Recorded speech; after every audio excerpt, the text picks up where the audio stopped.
आज हामी सबैलाई थाहै छ आज येशू ख्रीष्टको पुनरुत्थानको दिन हो। म तपाईहरुलाई अलिकति रिक्याप गर्नु पर्यो। म लगातार निस्तार चाड अनि हिजो र आज अनलाइन छु र सबैभन्दा पहिले आज चाहिँ प्रभु येशू ख्रीष्टको पुनरुत्थानको दिन अनि साथसाथै विजयको दिन हो।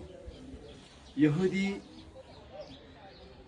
निसान महिनाको 14औं दिन येशू ख्रीष्ट क्रुसमा टाँगिनु भयो, जो बिहिबार पढ्न आउँछ र उहाँ 15 र 16 तारिक 15 र 16 दिन उहाँ स्यानमा रहनुभयो अनि 15औं दिन शुक्रबार जो अखमिरी रोटीको पहिलो दिन हो, जसलाई पनि सब्बाते भनिन्थ्यो, र 16 तारिक शनिबार जो रेगुलर सब्बात थियो र 17 तारिक जो चाहिँ पहिलो फलको पहिलो दिन थियो, पहिलो फलको चाडको पहिलो दिन। अनि येशू ख्रीष्ट त्यो बिहानै उहाँ यस विषयमा बौरी उठ्नुभयो र म तपाईहरुलाई आज के भन्न चाहन्छु भने, के बताउन चाहन्छु भने यो 3 दिन 3 रात के भयो भन्ने कुरा बारेमा। किनभने हामी येशूलाई क्रुसमा हेर्दैनौं, किनभने उहाँ येशू क्रुसमा टाँगिसक्नुभयो, क्रुसमा मर्नुभयो, उहाँ गाडिनुभयो, 3 दिन 3 रात उहाँ च्यानभित्र रहनुभयो र मैले तपाईहरुलाई हिजो भनेको थिएँ उहाँको शरीर च्यानमा थियो, अर्बत्याको युसुफको त्यो खाली च्यानमा थियो भने उहाँको आत्मा पाताल लोकमा गएको थियो। र के भयो भन्ने कुरा म तपाईहरुलाई बताउँछु। तपाईले प्रेरित 10 अध्यायको 38 पदमा पाउनुहुन्छ। त्यहाँ के भनेको छ भने नाजरतको येशू ख्रीष्टले शैतानले पेलेकाहरूलाई निको पार्दै उहाँ सुकर्म गर्दै हिँड्नुभयो, किनकि परमेश्वर उहाँको साथमा हुनुहुन्थ्यो। यो प्रेरितले पास्ट टेन्स बितेको घटनालाई, बितेको कुराहरूलाई लिएर लेखेको छ। किनभने येशू पुनरुत्थान हुनुभन्दा अगाडिको येशूले के गर्दै हिँड्नुहुन्थ्यो भन्ने कुराहरू बारेमा। र तर येशू च्यानमा येशूलाई क्रुसमा टाँगिएर मारिएपछि अब संसारमा बिमारीहरूलाई निको पार्दै हिँड्ने, शैतानले पेलेकाहरूलाई चङ्गाई गर्ने, छुटकारा दिने अब मानिस रहेन। त्यसकारण येशूलाई उनीहरूले मारिसकेपछि शैतान येशूको आत्मा पाताल लोकमा गयो, किनभने येशूले क्रुसमा संसारको मानिसहरूको निम्ति शारीरिक मृत्युको स्वाद चाख्नु भएको थियो। अब येशू ख्रीष्टले संसारका मानिसहरूको निम्ति परमेश्वरसँगको भिन्नता, परमेश्वरसँग अलग हुँदा जुन किसिमको नर्कमा पर्ने पीडा, वेदना अनि सताव, त्यहाँको दाहा कस्तो हुँदो रहेछ भन्ने चाखिदिनको लागि उहाँ पातालमा जानुभयो र त्यहाँनिर शैतानले येशूको शरीर निश्चल थियो। त्यहाँनिर कुनै किसिमको सहायता थिएन। शैतानले येशूको शरीरलाई बाँधेको थियो मृत्युद्वारा।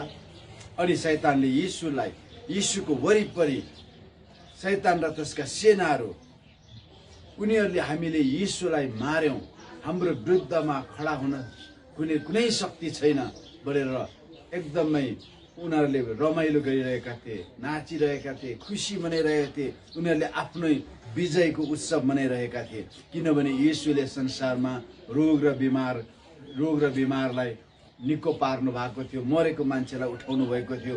अब त्यो मान्छे हाम्रो पन्जामा छ, हाम्रो कब्जामा छ भनेर तिनीहरू रमाइरहेका थिए। अनि तिनीहरूले उनको मृत्युलाई हेरेर खुसी भइरहेका थिए, उनलाई जिस्काइरहेका थिए र उनीहरूले चाहिँ परमेश्वरको सारा सृष्टिमाथि विजयको घोषणा गरेर विजयको दाबी गरिरहेका थिए। जब 3 रात 3 दिन पूरा भयो, येशूले मृत्युको सांगलालाई तोड्नुभयो, जो शैतानले मृत्युद्वारा येशूलाई बाँधेर राखिरहेको थियो। येशूले 3 दिन 3 रात नपुगी केही पनि गर्न सक्नुहुन्न थियो, किनभने परमेश्वरले कहिले पनि आफ्नो वचनदेखि बाहिर काम गर्नुहुन्न। परमेश्वरले जुन प्रतिज्ञा गर्नुहुन्छ त्यो पूरा गरेर छाड्नुहुन्छ। तर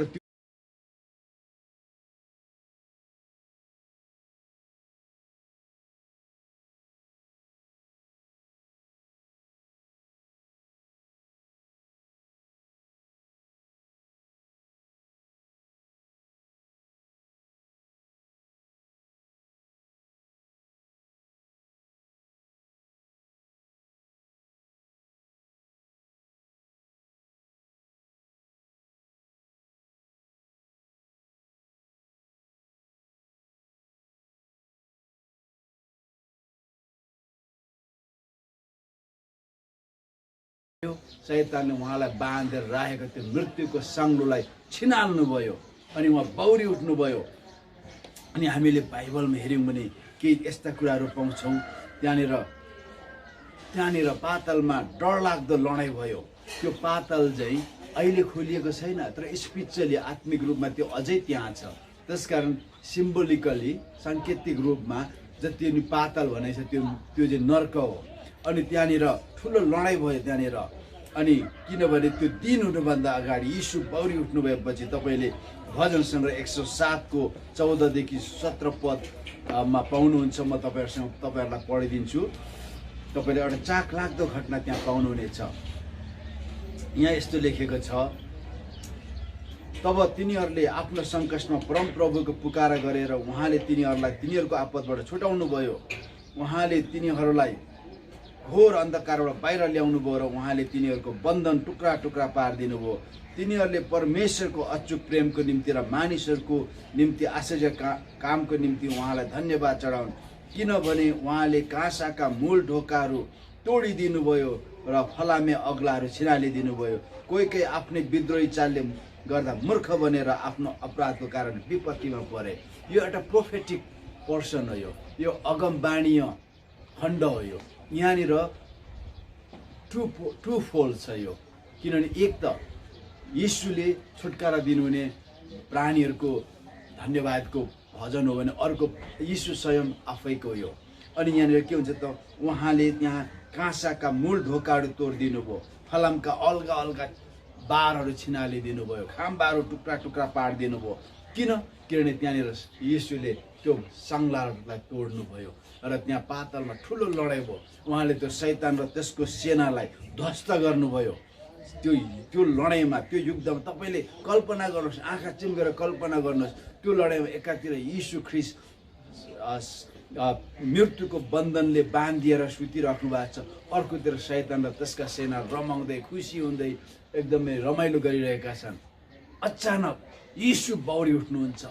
साङ्लाहरू सेमसनलाई बाँध्दाखेरि टुक्रा डोरीहरू टुक्रा टुक्रा भएको छ, साङ्लाहरू टुक्रा टुक्रा हुन्छ।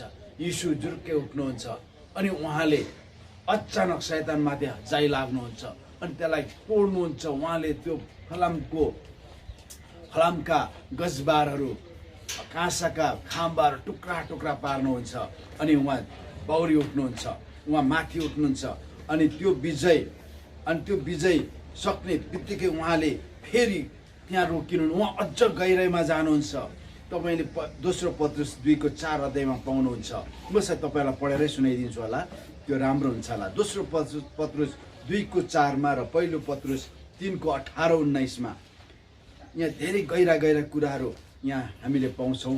यीशुले शैतानलाई जितेर उहाँ जुर्के आउनु भएन, तर अझ गहिराइमा जानुभयो।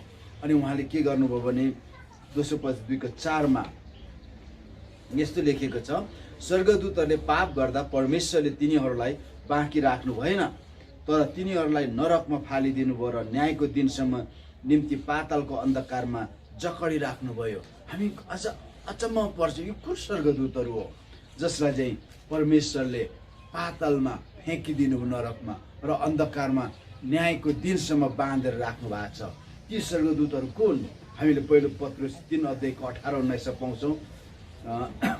पहिलो पत्रुस 3 अध्यायको 18-19 धेरै चाखलाग्दो यहाँ कुरा छ। यहाँ यीशुले गर्नुहुन्छ यहाँनिर पहिलो पत्रुस 3 अध्यायको 18-19 यहाँ के छ भने, किनभने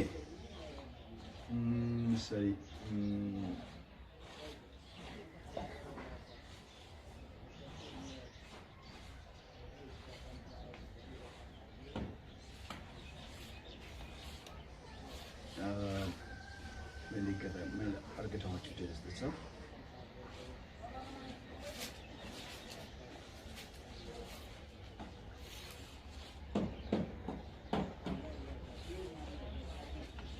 वैध यहुदाको पत्र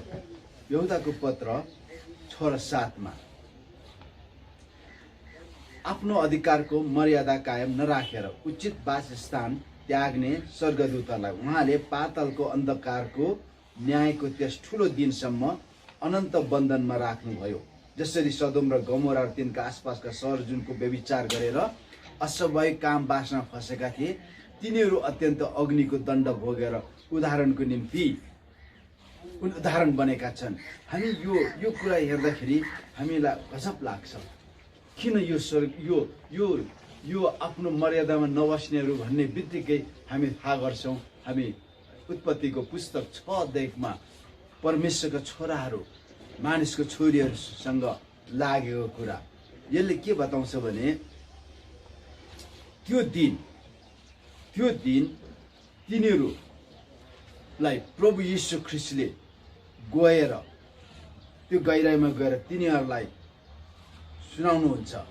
तर त्यो सुनाउनुहुन्छ भन्ने शब्द चाहिँ प्रिचिङ भन्ने शब्द अङ्ग्रेजीमा छ, प्रचार गर्नुभयो भनेर नेपालीमा छ, तर ग्रीक भाषामा क्यारुसो भनेको छ। त्यो भनेको प्रोक्लेमेसन हो, घोषणा गर्नु। त्यहाँनिर प्रभु यीशु ख्रीष्टले तिनीहरूलाई आफ्नो मर्यादामा नरहेको कारण तिनीहरूले कस्तो किसिमको दण्ड पाउनेछन् भनेर घोषणा गर्नुहुन्छ। गुड न्युज होइन, त्यो तिनीहरूको निम्ति ब्याड न्युज थियो। किनभने तिनीहरूलाई थाहा थिएन के हुन्छ, किन हामी बन्धनमा परेका छौँ। तर उहाँले त्यो घोषणा गर्नुहुन्छ र त्यहाँदेखि उहाँ के गर्नुहुन्छ, उहाँ जानुहुन्छ नि शैतानको कम्मरमा लट्किरहेको त्यो जीवन र त्यो मृत्यु र पातालको साँचो उहाँले खोसाउनुहुन्छ। तपाईँले प्रकाशित वाक्य 1 अध्यायको 18 पदमा पाउनुहुन्छ। हेर, म मरेको थिएँ तर अहिले जीवित भएको छु र मसँग मृत्यु र पातालको साँचो छ। अनि यो शैतानमाथि यीशुले गर्नुभएको अन्तिम फाइनल विजय हो। अनि यहाँ हिब्रूको तपाईँले पहिलो यूहन्ना 3:8 मा पाउनुहुन्छ। पहिलो यूहन्ना 3:8 जसले पाप गर्छ त्यो दियाबलसको, किनकि दियाबलसले सुरुदेखि नै पाप गर्दै आएको छ। दियाबलसको कामहरू नष्ट पार्नलाई नै परमेश्वरको पुत्र प्रकट हुनुभएको हो। परमेश्वरको पुत्र दियाबलसको कामलाई, शैतानको कामलाई नष्ट गर्नको लागि उहाँ प्रकट हुनुभयो र उहाँले सारा मानव जातिमा र यीशुमा ल्याएको त्यो मृत्युलाई पनि के गर्नुहुन्छ, उल्ट्याउनुहुन्छ। बाइबलमा यस्तो लेखेको छ, किनकि छोराछोरी र मासु र रगतका सहभागी भएका हुनाले उहाँले पनि त्यस स्वभाव लिनुभयो, ताकि मृत्युद्वारा नै मृत्युको शक्ति भएकोलाई अर्थात् दियाबलसलाई उहाँले नष्ट पार्नु। मृत्युको शक्ति भएको दियाबलसलाई उसले ल्याएको मृत्युद्वारा नै नष्ट पारौँ भनेर यीशु ख्रीष्ट आउनुभयो। उहाँले त्यो काम 3 दिन 3 रात पुरा भएपछि उहाँले बौरी उठ्नुभन्दा पहिले नै, तपाईँलाई लाग्छ होला अरे यो लडाइँ त घन्टौँ भयो होला, हप्तौँ भयो होला, महिनौँ भयो होला। होइन, परमेश्वर सर्वशक्तिमान हुनुहुन्छ। उहाँले त्यो लडाइँ स्पिरिचुअल टाइम भनेको यो यीशुको परमेश्वरको 1 दिन 1000 वर्ष, 1000 वर्ष 1 दिन पनि हुनसक्छ भने तपाईँले त्यो घन्टालाई, मिनटलाई, सेकेन्डलाई तपाईँले स्प्लिट गरेर लानुभयो भने एटोमिक सेकेन्ड मिनिटकैमा सबै कुराहरू आत्मिक क्षेत्रमा गयो। आत्मिक क्षेत्रलाई कुनै पनि टाइम ड्युरेसन, टाइम स्पानले अथवा